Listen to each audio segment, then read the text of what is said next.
खबर शामिल करते चलें रैनाला खौर्द से रिपोर्ट कर रहे हैं हमारे नुमाइंदा रिजवान अली।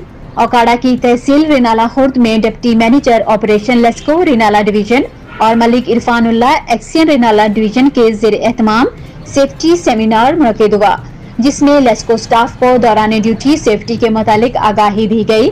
सेमिनार में मुकर्ररीन ने लाइनमैन, बाबडा और दीगर स्टाफ को दौरान ड्यूटी हिफाजती पॉलिसी अख्तियार करने और दौरान काम हिफाजती तदाबीर अपनाने पर जोर दिया।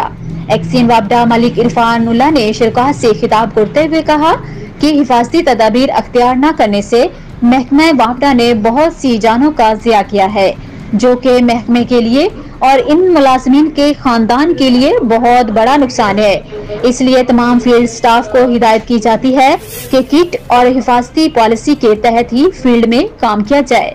देखते रहिए N22 न्यूज़, हर खबर सच्चाई के साथ।